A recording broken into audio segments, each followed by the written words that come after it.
regrettably used to work at a hotel in our town. Our town had gotten hit by a hurricane a few months back, and a lot of houses were badly damaged, so a lot of people vacated the place. The hotel is about a 20-minute walk from my house.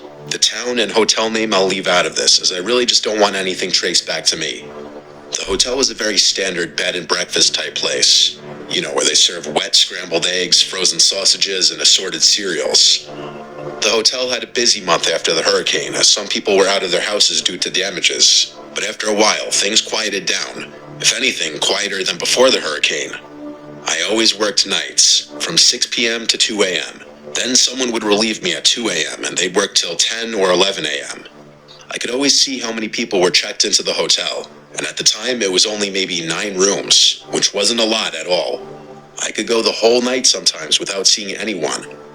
There was a back break room for employees with a coffee machine, fridge, table, and a couple sofa-type chairs. The employee bathroom was also back here. At night, I spent most of my time back here. There was a bell at the front desk that people would ring if they needed anything. I was in the back when I heard a deep voice from the lobby saying hello repeatedly. I got up and went through the door leading to behind the counter and saw a man on the other side of the glass. There was a glass barrier with an opening underneath about 10 inches high. He said he needed towels. I grabbed him a couple extra towels and slid them under the glass for him. He grabbed them rather aggressively, shot me this weird look, then walked to the room's hallway. I stayed in the lobby now, sitting in the rolling chair by the monitors, and I just watched that man on the camera walk down the hallway. He was looking around weirdly, then he started rubbing the towels on his face. I said out loud, "What in the world?" Then he got in the elevator. So I went back to the break room. It was maybe 10 minutes later when I heard a voice again from the lobby. It was the same voice. I walked back out and that man was standing on the other side again. He said very loudly, "My key card is broken." I asked what his room number was. He said it was something random like 2C, something with a letter in it. Our hotel room strictly had numbers, no letters, so I knew this man was lying. I told him, "Sir, our rooms don't have letters. Are you sure you're staying here?" His reaction was not something I was expecting, nor was it something I wish I ever had to be victim to. He threw the towels on the floor, started smiling, slightly tilting his head as he got closer to the glass. When his face was practically pressed up on the glass, he said, "I'm going to kill you," still with a smile on his face. Then he said it again, louder, and again. Each time he said it, it got louder until it was almost a scream. I screamed back at him, "I'm calling the police." And I did. I picked up the phone and showed him as I dialed 911. He kept his disturbing smile as he now started mocking me, calling the police.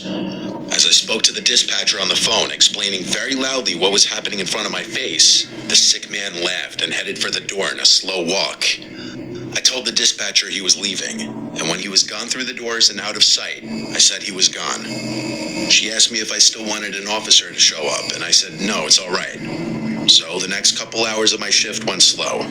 I decided, for obvious reasons, to hang around in the lobby now instead of the break room. There was one guest who checked in during this time. At around 2 a.m., my relief came. I clocked out and was free to go home. I walked outside to the parking lot. It was cold out. I remember wishing I brought my coat.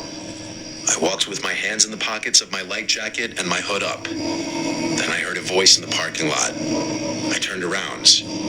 There was a line of bushes that covered the first floor windows of the hotel. It came from the bushes. I don't know what the voice said. I didn't care. I walked faster now. Once I got out of the parking lot, I was on a main road for a brief minute, but there were no cars on the road in this quiet town at this hour. After a minute, I turned left down a residential street that would eventually turn onto my block. It was dead silent out. Not even the sound of any distant traffic. Just the sound of my shoes hitting the pavement. And then the sound of someone else's shoes hitting the pavement behind me. Only it was the sound of someone running as if on their tiptoes trying to be quiet. By the time I turned around, they stopped. There was a car right behind me, and I almost knew that there was someone hiding behind it. I heard laughing, and then a familiar voice saying quietly, "I'm going to kill you, bitch." Without even seeing him, I knew it was that man. I looked around, planning out my next move. I couldn't outrun a man, let alone wearing my work shoes. I looked at the nearest house. It had an upstairs light on. Someone was awake. I would go run and ring the doorbell for help. Back of the car, and I saw him. That man, peeking his eyes out from behind the car as he inched around it to the front. When he got to the hood, the rest of his face and upper body were exposed, and I could see his disgusting, crazy smile again. I ran for the house, screaming, "Help me." I made it to the front door and rang the bell at least 3 times, and that's when the man grabbed me and started choking me, whispering in my ear, "Die, bitch."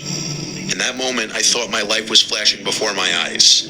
And then an angel in the form of a man opened the front door to the house and screamed "hey" at the man choking me. The man's grip was released from my neck and I fell to the floor. I never turned to watch the man run away.